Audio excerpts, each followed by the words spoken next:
अनेकदा हिंदी मराठी चित्रपटात आपण पाहिलं आहे की भारतात जन्म झालेला एखादा युवक पाकिस्तानात सापडतो किंवा चुकून तो सरहद पार करून जातो आणि त्यानंतर एक कथानक त्याच्या मागे समांतर चालत राहतं.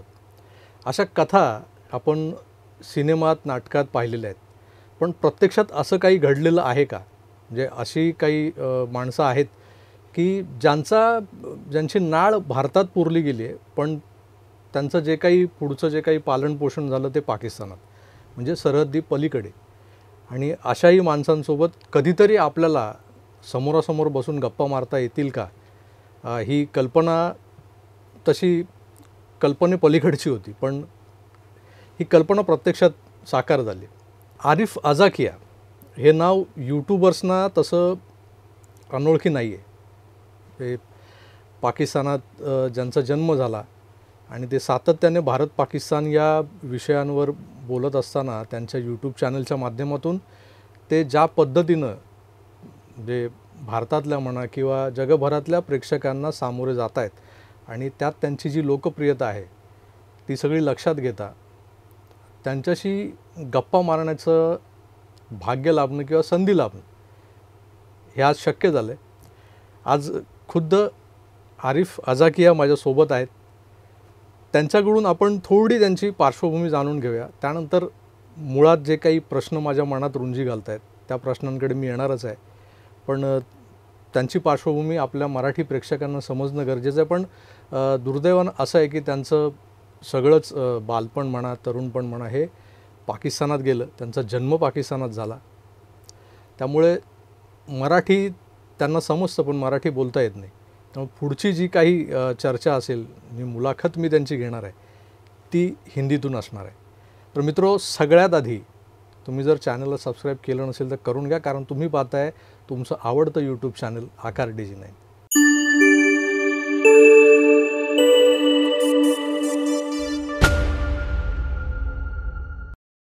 नमस्कार. आज आपल्या स्टुडियोत ज्यांच्याशी आपण गप्पा मारतोय ते आरिफ अझाकिया माझ्यासोबत आहेत. आरिफ भाई, आपका स्वागत है भारत में. और हमारे चैनल पे पहली बार ऐसा कुछ हो रहा है कि लीग से हटकर किसी की मुलाकात मैं ले रहा हूँ या किसी से बातचीत हो रही है, तो आपसे बात करते हुए मैं खुद को बड़ा ही भाग्यशाली महसूस कर रहा हूँ कि आज मेरा एक भाई, भाई कह रहा हूँ मगर आप मुझसे बड़े हो, तो बड़ा भाई, जिनका बरसों से संबंध इस भारतवर्ष से है, मगर वो जिनका जन्म पाकिस्तान में हुआ, वहाँ पे पले बड़े, आज कर्म धर्म संयोग से हमारी मुलाकात हुई है. और आपका जो ज्ञान है, आप जिस तरह से यूट्यूब पे भारत पाकिस्तान संबंध के विषयों में बात करते हैं, तो बहुत सालों से दिल में तमन्ना थी कि आपसे कुछ बात हो पाए कभी. मैं तो सोच रहा था ऑनलाइन ही हो जाए तो बहुत बड़ी बात, मगर आज ऑफलाइन हम रूबरू बैठ के बात कर रहे हैं, इससे बड़ा सौभाग्य नहीं है. इस बातचीत के दौर को आगे बढ़ाते हुए सबसे पहले मेरा सवाल आपसे ये रहेगा कि आप भारत दौरे पे आए हो, भारत से आपका जो संबंध है, रिश्ता है, वो बहुत पुराना है. ये रिश्ता क्या है, ये आपसे ही जानेंगे तो बेहतर रहेगा. पहले तो सबसे पहले धन्यवाद. सौभाग्य मेरा है कि मैं इस धरती पे हूँ, आपके सामने हूँ. महाराष्ट्र का मेरा पहला इंट्रोडक्शन था जब मैं कराची में पढ़ता था मैट्रिक में, तो हमने बाला साहब ठाकरे जी का नाम सुना था. वैसे पाकिस्तान में तो उनसे लोग पसंद नहीं करते थे, लेकिन मुझे चूँकि मैं शुरू से ही भारतवर्ष का बंदा समझता था, क्योंकि मेरे माँ बाप का बचपन इधर गुजरा, उन्होंने कभी हमें वो नफ़रत नहीं आने दी जो जनरली पाकिस्तान में मदरसों में इधर उधर आती है, ना हिंदू के ख़िलाफ़ ना भारत के ख़िलाफ़. और बाला साहब का जो क्लियर स्टैंड होता था चीज़ों पे, वो हमें अच्छा लगता था. तो पहला इंट्रोडक्शन, बड़ी ख्वाहिश थी कि मैं भी मुंबई आऊँ, और आज सिद्धिविनायक का भी हमारा दर्शन हुआ. इससे बड़े सौभाग्य की बात कोई नहीं. भारत से मेरा कनेक्शन हज़ारों साल का है. मेरा DNA भारतीय है, और हमारी जो जनरेशन हज़ारों साल की है वो सब गुजरात भारत में पैदा हुए. ये मैं पहला बदकिस्मत और शायद आखिरी कि मेरे बच्चे भी यूरोप में पैदा हुए। वैसे तो लाइफ चलती रहती थी। एक दिन मुझे ख्याल आया कि मैं कौन हूँ। मैं पाकिस्तान में पैदा हुआ, माँ बाप इंडिया में पैदा हुए, सऊदी अरब में बचपन गुजरा, बेल्जियम में 20 साल रहा, फ्रेंच नेशनलिटी है, लंदन में रहता हूँ। तो फिर मैंने खोज की, अभी भी कर रहा हूँ, और जितना खोजता गया मुझे लगा कि मैं इंडियन हूँ। अब बॉर्डर, नेशनलिटी, ये सब सेकेंडरी चीज़ें हैं। मिलियंस ऑफ इंडियंस जो नेशनलिटी छोड़ के एनआरआई बने हैं वो भी इंडियन हैं। इंग्लैंड में ब्रिटिश नेशनल हैं लेकिन वो इंडियन कहलाते हैं, तो मैं भी इंडियन हूँ। पाकिस्तान के लोग वहाँ पे 3-3 जनरेशन से लंदन में रहते हैं, आज भी अपने आप को पाकिस्तानी फ़ख्र से कहते हैं। तो मैं अपने आप को फ़ख्र से इंडियन क्यों ना कहूँ कि मेरे तो पेरेंट्स ही इधर पैदा हुए थे, हमारी तो पहली जनरेशन थी। एक बदकिस्मती कह लें, हमारे दादाजी का फ़ैसला था, गलत था। मैं लास्ट ईयर अपने गांव गया तो मैंने वहाँ मुसलमान देखे, तो मैंने उनसे कहा कि हमारे दादा को क्या मौत आई थी जो पाकिस्तान चले गए, आप तो इधर ही हो, आपको कोई तकलीफ़? बोला नहीं, कभी झगड़ा नहीं हुआ, कभी मसला नहीं हुआ, कभी कुछ नहीं हुआ। तो ये हमारी बदकिस्मती कह लें। मेरा देश है, पुरखों का धर्म हमारा सनातन है, और ये सब अब मेरे अंदर एक परिवर्तन है। जब से गीता पढ़ी है तब से परिवर्तन बहुत ज़्यादा आया है। तो मैं समझता हूँ कि ये मेरा देश है और मुझे इस देश से कुछ नहीं चाहिए, ना नेशनलिटी चाहिए, ना कुछ। बस मोहब्बत जो मिल रही है वो अनमोल है, वो मैं ख़रीद नहीं सकता, कोई भी नहीं ख़रीद सकता। वो मुझे इतनी मोहब्बत भारत से मिली है कि मैं अपने आप को भारत का कर्ज़दार समझता हूँ कि मेरे ऊपर कर्ज़ है। तो मैं भारत की आइडियोलॉजिकल बाउंड्रीज़ का डिफेंस करता हूँ। आपने एक बड़ी बात कही कि मेरे अंदर सनातन है। ये सनातन का जो शोध जिसे कहते हैं ना कि सनातन की तलाश में बहुत लोग उम्र निकाल देते हैं, मगर उस बंदे को पता नहीं चलता है कि ये सनातन क्या है। आपको किस वक्त ऐसा लगा कि मेरे अंदर सनातन है या मुझे सनातन के मैं करीब हूँ? ये आपको कब एहसास हुआ? देखें, ये मुझे बहुत वक्त लगा। मैंने जब पाकिस्तान छोड़ा और बेल्जियम में रहता था मैं 90s में, तो मुझे इंडिपेंडेंट हिस्ट्री पढ़ने का मौका मिला। पहले पाकिस्तान में तो मदरसे में पहला सबक ये पढ़ाया जाता है कि तुम मुसलमान हो, सिर्फ तुम सही हो, बाकी दुनिया सारी गलत है, उनको जीने का हक नहीं, ये वो मैसेज अंदर था। अब जब मैं यहाँ पे पढ़ने लगा हिस्ट्री, तो मुझे किसी ने 90s में गीता दी, तो मैंने भगवत गीता को पढ़ा लेकिन समझ में नहीं आया, क्योंकि वो इतना आसान चीज़ है नहीं। अभी 6-7 साल पहले मुझे एक इंडियन दोस्त ने आसान ट्रांसलेशन भेजा भगवत गीता का, वो मैंने पढ़ी ना, तो मेरे अंदर चीज़ें खुलती गईं। हालांकि आज भी मैं कहता हूँ मैं 10% भी नहीं समझ सका गीता को। वो मैसेज सिंपल मैसेज है कि इस्लाम का प्रॉफिट मोहम्मद अपना आखिरी खुतबा देता है तो कहता है कि ए मुसलमानों, मैंने पूरा मैसेज ज्ञान तुम्हें दे दिया, अब इसको मानो, ज़बरदस्ती मानो, नहीं मानोगे तो इसकी सज़ा दुनिया में भी सरतन से जुदा है और आखिरत में भी जहन्नम की आग में जलाए जाओगे।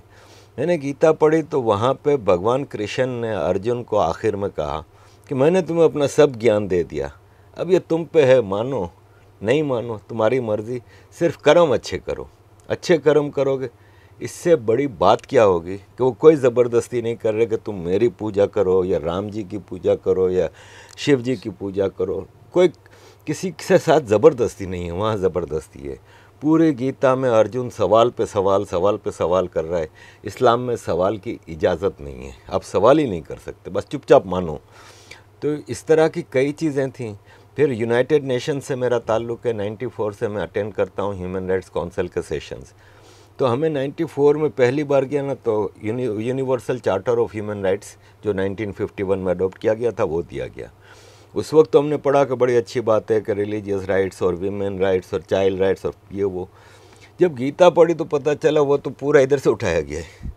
वो तो गीता में universal charter of human rights है, हर किस्म के राइट्स, खाली इंसान नहीं, जानवर, फल फूल। आज आप बायो फूड की बात करते हैं वो हज़ारों साल से कर रहे हैं, आज आप क्लाइमेट की हिफाजत की बात करते हैं वो हज़ारों साल से कर रहे हैं कि पानी की हिफाजत करो, सब करो। बड़ी चीज़ें हैं जिससे कि मुझे लगा कि ये नहीं कि मैं इसमें हूँ या नहीं हूँ, ये है correct, this is the correct philosophy of life जो है वो गीता से आती है, जो सनातन से आती है। उसमें आप किसी भी भगवान की पूजा करें, लेकिन आपको लाइफ आइडियोलॉजी गीता से, सनातन से ही फॉलो करनी पड़ेगी। पाकिस्तान में आपने कितना समय गुजारा? मैं 64 में पैदा हुआ, 73 में फादर की जॉब थी सऊदी अरब, तो हम सऊदी अरब चले गए। और फिर 77 में हम वापस आए, यहाँ पे हम रहे, फादर उधर ही थे। 84 से मैं पाकिस्तान से बाहर हूँ कंटिन्यूस। 84 में मैं सऊदी अरब चला गया, 3 साल उधर जॉब की, फिर दुबई चला गया, वहाँ जॉब की, फिर यूरोप आ गया। 2005 में मैं इलेक्शन लड़ने के लिए पाकिस्तान गया था और मैं मेयर इलेक्ट हुआ था जमशेद टाउन कराची। अच्छा। 2 साल रहा, 4 साल का टेन्योर था, लेकिन 2 साल में वापस आ गया कि लाइफ की सिक्योरिटी वहाँ नहीं थी। तो वाइफ और माँ का प्रेशर था कि क्या लेने आए हो इधर, जाओ वापस उधर ही रहो जहाँ पे सेफ हो। तो 2 साल में ही रिज़ाइन करके वापस यूरोप आ गया। ऐसी क्या हालात है वहाँ पे कि आपको लाइफ थ्रेट लगने लगी वहाँ? सच्चाई वहाँ पे सुनी नहीं जाती, एक्सेप्ट नहीं की जाती। आप वहाँ पे बताओ कि आपकी आर्मी सबसे बड़ी टेररिस्ट है और दूसरों के लिए नहीं, अपनों के लिए। मिलियंस ऑफ बंगाली पाकिस्तानी मार दिए, उस वक्त वो पाकिस्तानी थे। मिलियंस ऑफ बंगाली औरतों का रेप किया जो कि मुसलमान थी और पाकिस्तानी थी। लाखों बलोच मार रहे हैं आजकल 75 साल से, पख्तून मार रहे हैं, सिंधी मार रहे हैं, अपने ही लोगों को ये मार रहे हैं और हमारे ही बजट पे पलते हैं। दुनिया की मोस्ट करप्ट आर्मी है, दुनिया की टेररिज्म का हेडक्वार्टर माना जाता है GHQ पाकिस्तान। इनकी सबसे बड़ी टेररिज्म की मार्केट जो है वो इंडिया है और अफ़गानिस्तान है, जहाँ पे ये टेररिस्ट एक्सपोर्ट करते हैं, जहाँ पे टेररिज्म एक्सपोर्ट करते हैं, जहाँ पे नफ़रत का इवन ड्रग्स पंजाब में भेजी जाती है ड्रोन से। और हर किस्म की कोशिश है इनकी कि भारत को नुकसान पहुँचाया जाए। और जिस दिन भारत ने उसका 10% रिटेलिएट कर दिया ना, तो पाकिस्तान बर्दाश्त नहीं कर सकता। मैं उसी चीज़ पे आने वाला था कि जिस तरह से पाकिस्तान में कुछ आतंकियों को या ISI के हस्तकों को मारा जा रहा है और हमारी मीडिया उसे कह रही कि कोई अज्ञात लोग हैं जो इन्हें मार रहे हैं, तो ये अज्ञात जो कम्युनिटी है जिनकी इंडियन मीडिया में बहुत ही चर्चा होती है और आज उनके तारीफों के पुल बांधे जाते हैं, उनके बस उनकी आरतियाँ गाना ही बाकी है कि हमारे में आरतियाँ लिखी जाती है किसी भगवान के नाम पे। अभी ये अज्ञात भगवान जो है उसकी आरतियाँ लिखनी बाकी है। तो ये अज्ञात जो है ना, वो जो कंसेप्ट है, मुझे लगता है पहले से मुझे कुछ उसके इर्द गिर्द शक व शुबे के ये आसार नज़र आ रहे। तो आपको क्या लगता है ये अज्ञात क्या हो सकते हैं? देखें, ये ज़रा मैं आपको डिटेल में एक चीज़ समझाऊंगा। देखें, FATF है, उसमें से पाकिस्तान अभी रिसेंटली बाहर आया है रिलीज से और उसका प्रेशर है। पाकिस्तान की सबसे बड़ी पाकिस्तान कोई इंडस्ट्रियल कंट्री नहीं है, फेल्ड स्टेट है। वहाँ से सबसे बड़ी प्रोडक्शन है ना, वो टेररिज्म है, टेररिस्ट है। पाकिस्तान बहुत अच्छे और ज़्यादा टेररिस्ट बनाता है और इतने सारे बना लिए। भारत में 89 में इनका बड़ा कारखाना चलता था कश्मीर में और इन्होंने जिहादिज़म की एक पूरी इंडस्ट्री बनाई।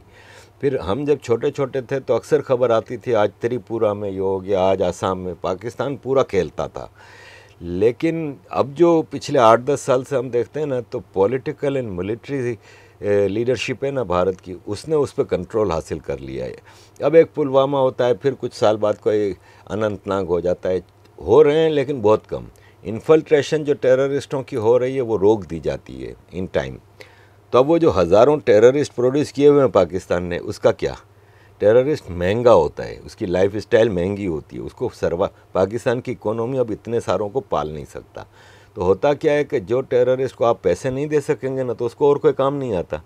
तो फ्रेंचाइज सिस्टम है, उसमें वो किसी और के लिए काम करना शुरू कर देता है। जैसे आजकल पाकिस्तान में बहुत ज़्यादा टेररिज्म हो रही है क्योंकि वो अब किसी और के लिए काम करते हैं। तो मेरी अपनी अनुभव भी कह लें और मेरी अपनी रिसर्च भी कहती है कि ये ISI का काम है। वो उन टेररिस्टों को जो इनके लिए बोझ बन गए उनको मार रही है। तो एक तो ये कि FATF के ख़तरे से भी बचते हैं, दूसरा कोशिश है कि भारत के ऊपर आए कि रॉ करवा रही है, तो भारत को किसी तौर पे FATF में लाया जाए। इस वक्त एक इंटरनेशनल इकोसिस्टम भी एंटी इंडिया चीज़ें चल रही हैं। तो उसमें पाकिस्तान पूरी कोशिश कर रहा है कि भारत बदनाम हो, क्योंकि हर आदमी सोचेगा कि ये नामालूम अफराद हैं, अननोन पीपल हैं, ये रॉ करवा रही है। रॉ है ना एक प्रोफेशनल इंटेलिजेंस सर्विस है जिसका नेटवर्क पूरी दुनिया में होगा, लेकिन वो इंटेलिजेंस बेस्ड है, वो इस तरह के काम करती नहीं है।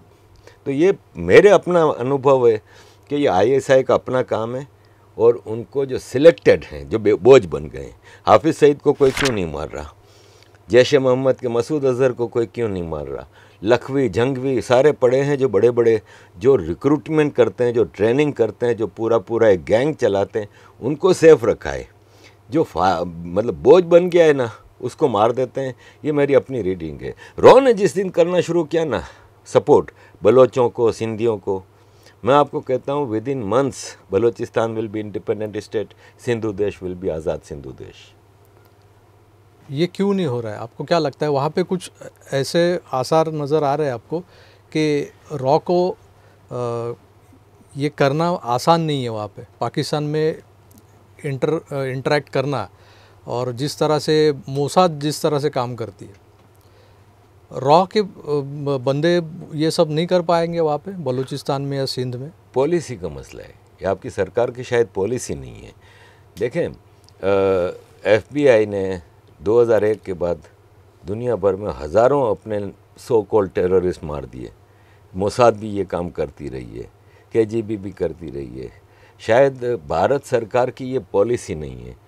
भारत की संस्कृति हज़ारों साल से ये रही है कि हम ये कम नहीं करते, तो शायद अब तक ये चीज़ नहीं है। लेकिन अब मैं देख रहा हूँ कि पिछले स्पेशली ये जो शिफ्ट फॉरेन पॉलिसी में आया है, सुषमा स्वराज जी होती थी तब थोड़ी एग्रेसिव बनना शुरू हुई, फिर जयशंकर जी के आने के बाद पॉलिसी बहुत भारत की एग्रेसिव भी कह लें और बढ़ गया इसका स्कोप। तो मैं समझता हूँ कि हो सकता है कि इन नियर फ्यूचर रॉ अपने इंटरनेशनल अफेयर्स को वो चलाए, अदरवाइज़ ये अभी रॉ नहीं कर रही, मेरा अंदाज़ा है। और अगर रॉ कर रही होती ना तो पाकिस्तान को कहीं ना कहीं से प्रूफ मिल जाते, क्योंकि प्रूफ मिल जाते हैं। क्या आपका रॉ का कोई बंदा पकड़ा गया हो, एक कुलभूषण यादव है उनके पास, वो भी ईरान में बिज़नेस के ट्रिप पे गया था, तो कराची का एक उज़ैर बलोच है जो ईरानियन ओरिजिन का है, गैंगस्टर है, वो अपने किसी काम से गया था, उसने कहीं से उसको किडनैप करके आईएसआई को दे दिया। एक कुलभूषण यादव अगर वाकई रॉ है, अगर वाकई इंडियन है, तो आपको सामने तो इंटरनेशनल कोर्ट ऑफ जस्टिस से पेश करो, उधर फ़ौरन भारत टेररिस्ट साबित हो जाएगा कि देखो भारत क्यों नहीं कर रहे, उनको तो एक्सेस भारत की कौंसलेट का नहीं दे रहे। तो नहीं, मेरा अपना ख्याल है कि ये जो नामालूम अफराद हैं, जो अज्ञात जो हैं, ये रॉ नहीं है, आईएसआई है। अच्छा, अभी ये जो अज्ञात जो है उनकी फहरिस्त में एक नाम और जुड़ गया था, दाऊद इब्राहिम का। तो कल परसों की बात है कि जिस तरह से ये खबर उछली थी, और यहाँ पे भारत में तो जिस तरह से एक खुशी का माहौल था कि हमारा नंबर 1 जो अपराधी है, जिसे सबके दिल में एक हर एक की ख्वाहिश थी कि कहीं ना कहीं से ये पकड़ा जाए, उसे फिर से भारत में लाया जाए, उसे सज़ा सुनाई जाए। खास करके मुंबई पे जो जुल्म ढाए गए थे 1993 के बॉम्ब ब्लास्ट में, कईयों के घर उजड़े, कईयों की फैमिली बर्बाद हो गई। तो ये सब नज़रिए के पीछे दाऊद की मौत की जब खबर उछलती है तो एक खुशी की लहर भी फैल गई थी भारत में, साथ में एक संभ्रम का वातावरण था कि सही में ऐसा कुछ हुआ है क्या। क्योंकि दाऊद की मौत या दाऊद के गुजर जाने का या दाऊद आहत होने की जो खबरें हैं वो हमेशा एक सर्टन इंटरवल के बाद आती रही है पिछले 8-9 सालों में। तो इस बार भी उसके ऊपर यकीन करना मुश्किल था। आपके नज़रिए में क्या लगता है कि दाऊद सही में ऐसे मारा गया है, या दाऊद की पोजीशन पाकिस्तान में क्या है कि वो इस तरह आसानी से कोई जहर दे के मार सकता है उसको?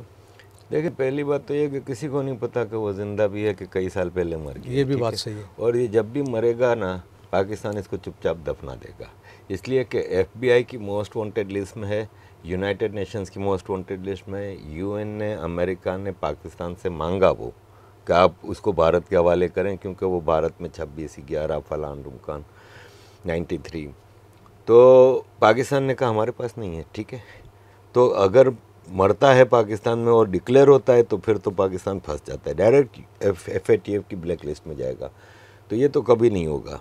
अभी जो खबर चली थी ना वो ये थी कि इमरान खान का वर्चुअल जलसा होने वाला था पहला, तो वो उसको नाकाम बनाने के लिए पाकिस्तान ने इंटरनेट डाउन किया। लोगों ने कहा दाऊद मरा है इसलिए इंटरनेट डाउन किया। वो असल कहानी ये थी कि पाकिस्तान का जो मालिक है जनरल आसिम मुनीर, इस वक्त हमारा मालिक होता है, हमारे यहाँ डेमोक्रेसी तो है नहीं। आसिम मुनीर अमेरिका गया हुआ था भीख मांगने के लिए, क्योंकि पाकिस्तान को $19.2 बिलियन 30 जून तक नेक्स्ट 6 महीने में लोन रीपेमेंट में देने हैं। फेडरल फॉरेन एक्सचेंज हमारा 7 बिलियन है, 19.2 बिलियन देने हैं। फिर खर्चे होते हैं जो इंपोर्ट के पैसे और ये वो, तो ये कहाँ से पूरे हों। अब हालत बहुत ख़राब है। 3 वजह थी जो आसिम मुनीर का ट्रिप था। दूसरा था कि भारत के होम मिनिस्टर ने असेंबली में तकरीर करते हुए भारत के लोकसभा में कहा कि 24 सीटें हमने रखी हैं POK के लिए और अब POK आने वाला है। अब भारत के मुख्तलिफ लोग कहने लगे पाकिस्तान लड़ने के काबिल तो है नहीं, तो परेशान कि अब क्या होगा।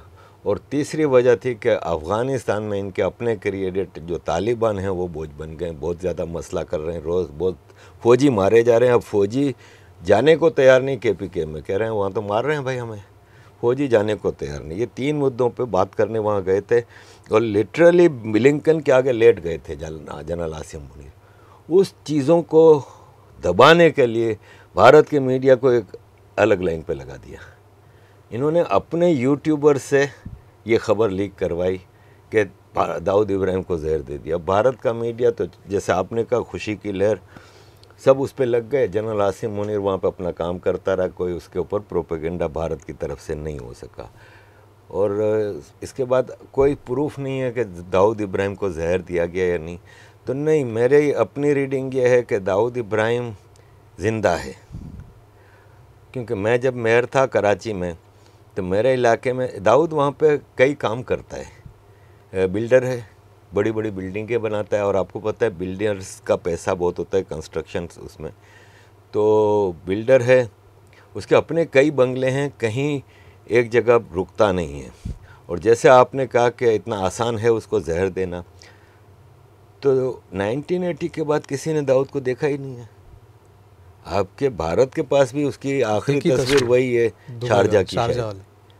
तो 1980 के बाद तो हो सकता है प्लास्टिक सर्जरी और कुछ करके इसकी पूरी शक्ल ही बदल दी हो, मज़े से घूम रहा हो, किसी को पता ही नहीं दाऊद है। और उसकी जो पुरानी शक्ल है उसके 3-4 लोग रखे हुए हैं ताकि कैमोफ्लाज के लिए। तो दाऊद है, तो दाऊद है, तो दाऊद है।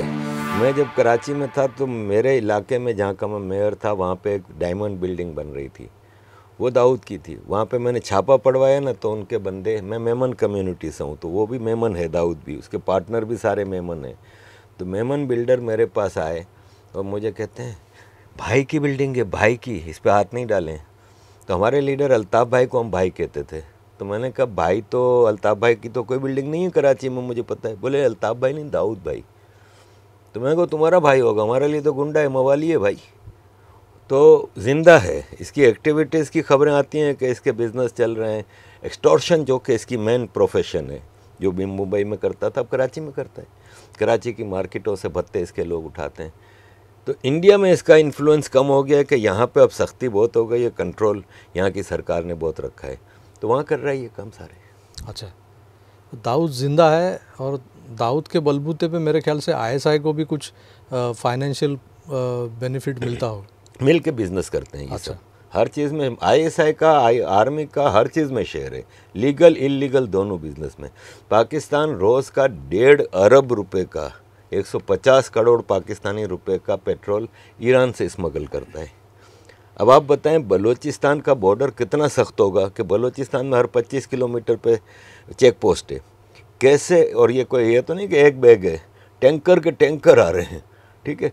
कैसे इतना 1.5 अरब रुपए का पेट्रोल ईरान से, बलूचिस्तान से होते हुए कराची, लाहौर, पेशावर सब जगह जा रहा है, कौन कर सकता है? आर्मी। कोर कमांडर बलूचिस्तान ये इसका पूरा इंचार्ज है इस स्मगलिंग का, और डीजल और पेट्रोल वहाँ से आता है, शेयर जाता है। आर्मी में एक बात बहुत अच्छी है कि बेईमानी नहीं करते, एक दूसरे का शेयर बराबर सबका जाता है, जो भी इनकम है उसकी। तो टॉप से लेकर डाउन तक शेयर सबको जाता है। जितने गलत काम हैं इसमें ये पार्टनर हैं, डायरेक्ट करें तो इनका है, दाऊद इब्राहिम जैसे लोग करें तो उसमें इनका हिस्सा होता है, लेकिन बिल्कुल ये पार्टनर हैं। ड्रग्स का बहुत बड़ा कारोबार चलता है ड्रग्स का- पाकिस्तान अफगानिस्तान बॉर्डर पे। इनको सबसे ज़्यादा तालिबान पे यही गुस्सा आया कि अफ़गानिस्तान की पॉपी जो फील्ड होते थे 95% तालिबान ने ख़त्म कर दिए। इनका धंधा चौपट हो गया है ड्रग्स का। अफ़गान वार 79 में शुरू हुई तो CIA और ISI मिलके बिलियंस ऑफ डॉलर का ड्रग्स का बिजनेस करते थे। तो ये बिल्कुल इनका मेन, स्मगलिंग इनका मेन काम है। जितने गलत काम है इनका मेन काम है। अच्छा, तो जिस तरह से हम सोच रहे थे कि दाऊद को जहर दे दिया गया और दाऊद कराची के किसी कैंटोनमेंट इलाके की कोई मल्टी स्पेशलिटी हॉस्पिटल में एडमिट हुआ था, वहाँ पे मर गया, तो बहुत लोग कह रहे थे। मलिर कंटोनमेंट हॉस्पिटल, हाँ, उसमें ये कहा गया था कि है, लेकिन किसी ने देखा नहीं, एक कंफर्मेशन नहीं आई। इवन एक भी ये भी कंफर्मेशन नहीं कि मैंने फलां आदमी से सुना कि उसने देखा है, देखा ही नहीं तो फिर कैसे। और मैं समझता हूँ कि अगर इसमें कोई भी रियलिटी होती ना तो आर्मी उसको किसी और ही जगह रखती जहाँ पे किसी का एक्सेस ना हो। तो मलिर कंटोनमेंट हॉस्पिटल पे तो सबका एक्सेस है, हर आदमी जा सकता है। अच्छा, कोई ऐसी जगह बड़ी महफूज जगह नहीं है वो? नहीं, मैं भी गया था कई बार वहाँ पे। वो एंट्री पॉइंट पे जैसे आपके यहाँ सोसाइटीज़ होती हैं, उसमें गार्ड बैठा हुआ है, एक डंडा लगा हुआ है, बस एंट्री पॉइंट है। एक बार आप उस सोसाइटी में मलिर कंटोनमेंट में चले गए, हॉस्पिटल में। अब एक मिसाल है, वहाँ पे हज़ारों लोग रहते हैं मलिर कंटोनमेंट में, वो सब उस हॉस्पिटल में इलाज के लिए जाते हैं।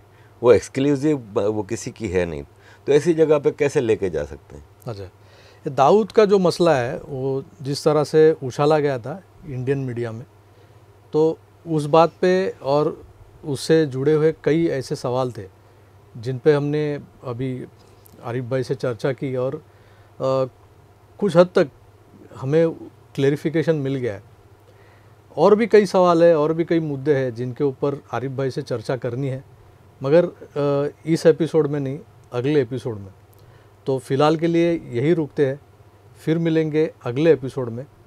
तब तक के लिए अपना ख्याल रखें और आने वाले एपिसोड की प्रतीक्षा कीजिए।